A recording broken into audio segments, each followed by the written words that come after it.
O entrevistado do nosso Papo das 7 hoje é o deputado federal Marcos Polon, do PL, natural de Dourados, formado em Direito com especialização na área do agronegócio, foi professor na Universidade Federal de Mato Grosso do Sul, é fundador da Associação Nacional Movimento Pró-Armas. Bom dia, deputado, tudo bem? Bom dia, Maureen, tudo bem? Bom dia a todos que nos acompanham, os nossos telespectadores. É uma satisfação muito grande poder estar com você hoje. Obrigado pelo espaço. Eu agradeço a sua participação e olha, aqui nas eleições do ano passado, o senhor foi eleito deputado federal mais votado em Mato Grosso do Sul, com um pouco mais de 103 mil votos.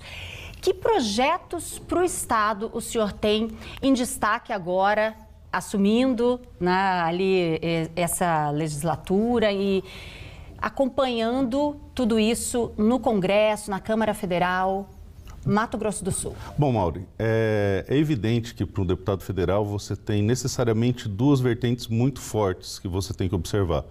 Primeiro é a pauta política e ideológica, que é o que caracteriza boa parte dos deputados, que esse é um trabalho que é feito em Brasília, onde nós vamos trabalhar bastante para manter o que foi construído de bom e levantar os problemas que o governo já tem começado a construir. Então, ali é uma política mais aguerrida, mais forte, com um embate mais presente. Já no Estado, nós temos o compromisso com o desenvolvimento, uma vez que, estando eleito, você é deputado de todos os sul-mato-grossenses e não só da sua base eleitoral. E nessa seara, nós acreditamos que o melhor remédio para um Estado é o desenvolvimento. Já trabalhamos, estamos conversando com o governo do Estado, uma forma de o próprio PL poder contribuir com o governo e aumentar, dentre as coisas, os pontos de escoamento de produção. A gente tem que investir em multimodais, trabalhar na questão da conclusão da rota bioceânica, duplicação de estradas, trazer ferrovias e também não desprezar o potencial hidroviário que o Mato Grosso do Sul tem. A gente está, por exemplo, no período de safra, então hidrovias, também temos um debate sobre a concessão da BR-163, com todos os termos já firmados para prorrogar por um período e uma nova concessão que deve ser feita. 262 sempre em debate também. O senhor pretende demandar recursos de alguma forma para essa estrutura de escoamento, essa estrutura viária? É muito mais do que demandar recursos, as emendas parlamentares individuais não são muito expressivas. Então é fundamental conversar com a bancada, é fundamental buscar nos ministérios, embora sendo de oposição, e claro, a estreitar essa interlocução com o governo do Estado para que possa se realizar isso aí. Por exemplo, Dourados tem um problema muito crônico que é ali na saída para Naviraí e Ponta Porã, que é aquela rotatória onde tem uma bandeira do Brasil. Passou da hora daquilo se transformar num viaduto, de duplicar aquilo lá, tem muito acidente acontecendo, mas não se trata só de trabalharmos na questão rodoviária e também na expectativa de uma ferroviária ou de uma hidrovia. Há a importância de se investir na educação e acreditamos que por termos uma notada aptidão voltada ao agronegócio, é fundamental construirmos escolas que façam o preparatório, o ensino técnico, para que essa mão de obra seja absorvida no Estado. Nós estamos caminhando francamente e fortemente para a agroindústria e para essa agroindústria poder se desenvolver de forma técnica, é necessário formar mão de obra, senão nós vamos ter que ficar importando mão de obra. Na saúde, também não podemos deixar de lado o fato de Campo Grande e Dourados atenderem por polos, mas transformar e fortalecer esses polos sem deixar de lado a necessidade de colocar outros polos hospitalares em pontos estratégicos do Estado. Regiões como o Grande Norte do Estado ou o próprio Bolsão têm que se socorrer de São Paulo. O Pantanal sempre há uma dificuldade de logística, então é fundamental restabelecer a estrutura logística do Pantanal, isso acaba por valorizar a terra, tem impactos econômicos positivos e também acaba desaguando no atendimento da saúde mais adequado. Então todas essas coisas têm que ser tratadas par e passo com o governador é um governador muito técnico, sempre deixou isso bem claro. A bancada que nós temos tem a sensibilidade de entender essas preocupações e é simpática essas preocupações. Então, em relação ao desenvolvimento do Estado, eu acredito que está todo mundo muito bem alinhado. Outros dois temas muito importantes que surgem para o Congresso como um todo esse ano, Um deles, a reforma tributária, tem projetos em andamento, mas basicamente esses projetos não tratam de redução de impostos, Como que o senhor avalia isso? Como deve se posicionar em relação a esse tema? Mauro, toda vez que o Estado acaba sofrendo, e quando eu digo Estado, é toda a estrutura estatal, o pessoal que está vendo aí, acaba sofrendo um déficit, não consegue gerir com proficuidade, de forma adequada, eles acabam buscando o bolso do contribuinte para resolver um problema de inaptidão. Se eu tenho uma empresa, se você tem uma empresa e o caixa está deficitário, a gente vai cortar gastos, a gente vai buscar novas formas de obtenção de recursos. O Estado simplesmente ele volta os olhos para o contribuinte e acaba enfiando a mão no bolso do contribuinte. Eu sou completamente contrário a qualquer expectativa de aumento de imposto. Acredito que o que faz uma economia saudável é justamente a redução de imposto, a redução de juros. Só que nós temos um governo que tem rompido todas as amarras de responsabilidade fiscal, estourando o teto, imprimindo dinheiro. Isso aí a gente sabe qual é o resultado, isso gera inflação, diminui o poder aquisitivo e quem sofre mais com isso são as classes mais baixas, menos favorecidas. O governo Bolsonaro ele trabalhou e debateu ao longo de muitos anos uma reforma tributária mais eficaz e mais responsável. No entanto, infelizmente, nós vamos ter que trabalhar com essa reforma tributária que vem agora com o único intuito de arrancar mais dinheiro do contribuinte. O imposto em última análise, esse mal empregado, a gente pode dizer que ele é uma espécie de roubo, onde você tira do cidadão a possibilidade de gerir o seu patrimônio e isso é usurpado pelo Estado. Esses projetos que estão no Congresso, eles já vêm de algum tempo em debate, sim, né? Sim. O senhor acredita que um deles deve seguir de fato ou algo novo deve ser formado para quem está agora no Congresso? Olha, Mauro, o que a gente tem visto em Brasília é que o atual governo não tem um plano de governo, simplesmente um plano de vingança. Todos os movimentos que nós temos acompanhado na tribuna é de destruição daquilo que foi feito de bom no governo Bolsonaro. Então, eles atacam escolas cívico-militares, eles atacam a desoneração fiscal, eles atacam a própria política de acesso a armas de fogo e incentivo ao tiro esportivo. É simplesmente o desmanche de tudo aquilo que funcionou. Seria uma oposição pela oposição, algo que nós não queremos fazer. Se manter essa tradição, eu acredito que o pacote de reformas tributárias que vão vir serão nesse sentido. E, claro, para poder sustentar todos os países amigos e demais ditaduras amigas do atual regime, eles vão buscar no bolso do contribuinte o fôlego para fazer isso. Então, não creio que venha algo que desonere a classe produtora, tá, de todo o setor, das indústrias e do agro. E a gente tem que olhar com muito cuidado, porque o agronegócio já trabalha com um risco muito alto, com uma margem muito apertada, já tem a tributação muito pesada.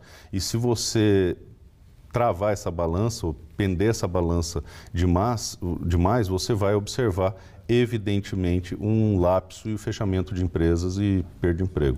Outro ponto importante, além dos projetos de reforma tributária que já estão ali há um tempo no Congresso para serem analisados, é o do teto de gastos, que o governo federal se posicionou contrário. Como o senhor e o PL devem se posicionar sobre o tema? Olha, da minha parte, nós somos favoráveis, Mauro, ao teto de gastos, porque é fundamental que você trate o dinheiro público com responsabilidade. E aí, para você que está nos acompanhando, eu vou dizer algo que não é novo, que todos têm que ter consciência. Não existe dinheiro público, tá? O Estado não gera renda. O dinheiro que vai para o Estado é o dinheiro tirado do contribuinte. E a responsabilidade na gestão desse dinheiro é fundamental para que você viva num país justo e com menos deficiência de renda e pobreza e miséria. Quando você abre a porteira para que eles possam gastar indistintamente, ele está gastando o seu dinheiro e vai buscar na tributação mais gastos. E é justamente isso que a gente quer combater. Creio que o PL vem na mesmo tom, vem no mesmo sentido, uma vez que quando você tem uma tributação muito alta, quem mais sofre são as classes mais baixas. Deputado, para a gente encerrar, o governo ele determinou que armas sejam registradas pela Polícia Federal dentro de um prazo agora, né, o novo governo, e o senhor tem recomendado que os colecionadores, caçadores aguardem para fazer isso. Por quê? Porque nós temos 2 meses para adimplir ou não essa obrigação ilegal. E ela é ilegal porque afronta o artigo 2º do Estatuto de Desarmamento, no seu parágrafo único, que diz que a competência para regulamentar essas armas e fiscalizar essas armas é do Exército. O mesmo texto está no artigo 9º da mesma lei, o mesmo texto está no artigo 24 da mesma lei. Então, você tem uma portaria que afronta diretamente um dispositivo legal, extrapolando a sua competência. Mais do que isso, é inconstitucional porque trata de um critério impessoal, buscando só aquelas pessoas que adquiriram armas no período do governo Bolsonaro. E isso é completamente contrário ao que nós acreditamos enquanto Estado Democrático de Direito, porque eles colocam como pena, o não registro é uma infração administrativa, tá? Eles colocam como pena essa infração administrativa a perda do direito de propriedade. Eles vão pegar e fazer o confisco desses equipamentos. Então, muito mais importante do que a arma é o valor jurídico que está sendo ameaçado. Se você fragiliza o direito de propriedade, você pode fragilizar o direito de propriedade em qualquer outro setor. Por que não registrar pela Polícia Federal? Existem armas que estão sendo registradas pelo Exército, cresceu muito o número de armas registradas nos últimos anos. Especialistas, como, por exemplo, do Instituto Sou da Paz, apontam a necessidade de que seja feito esse controle. Por que não fazer o registro pela Polícia Federal? Com uma razão muito simples, já está registrado no banco de dados do Exército, o governo tem acesso a essas informações, seria uma redundância burra, desnecessária, e não há nenhum motivo que imponha isso daí, não há nada justificável que aponte a necessidade de você refazer um registro que já existe. Eu volto naquilo lá. Se você não cumprir, vai ser um ilícito administrativo que vai redundar na perda da sua propriedade. Então, vamos transferir a questão do direito de propriedade para outros setores para ver quão grave é. Supondo que eles mandassem que nós registrássemos novamente, recadastrássemos os nossos carros por conta de qualquer justificativa inexistente do que o Detran não serve mais. E quem não fizesse isso em 60 dias perdesse o carro. Isso é um absurdo.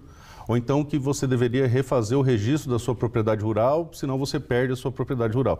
Isso é um absurdo. Então, eles estão ferindo os direitos mais básicos do artigo 5º, que foram os direitos fundamentais de primeira geração, que construíram a civilização ocidental meramente por capricho eleitoral, por narrativa. O próprio Sou da Paz, que você citou, qual que é a justificativa que ele dá para um recadastramento? Nenhuma. Isso pode ser acessado nos bancos de dados do Exército e, novamente, trazido para os bancos de dados da Polícia Federal. Então, não existe por que impor esse ônus ao cidadão com essa perspectiva de usurpação do direito à propriedade numa seara onde essas ONGs que você citou, que são financiadas pela Open Society, diziam até muito pouco tempo atrás que para cada 1% de arma comercializada no Brasil licitamente, aumentavam em 2% os índices de homicídio. E nós vimos o justo oposto, o número de armas lícitas aumentou e os índices de homicídio observaram uma queda histórica, desde que se começou a medir, só em 2019, com mais de 20% na queda de índices de homicídios registrados. Então, a alegoria de que mais armas legais redundam em mais crimes, ela é mentirosa. No campo mesmo, você pode observar que os índices de criminalidade do campo caíram em mais de 50% Brasil afora, dentre outras coisas, por conta da possibilidade do produtor se defender. Obrigada, deputada. É um grande debate que a gente deve acompanhar. Institutos apontam queda de criminalidade relacionada ao Estatuto do Desarmamento. Então, são muitos pontos a serem analisados. O governo federal aponta a necessidade desse controle todo pela Polícia Federal. Obrigada pelas informações. Bom trabalho no Congresso aí com esse ano começando. Mauro, eu que agradeço a oportunidade. Estou sempre à disposição para vir elucidar isso aí. E um aspecto só para encerrar que chama atenção é que no grupo de trabalho que o Flávio Dino inaugurou para tratar do tema, ele não abriu espaço para nenhuma entidade pró-armamento. Só desarmamentistas sem lugar de fala. Isso é antidemocrático.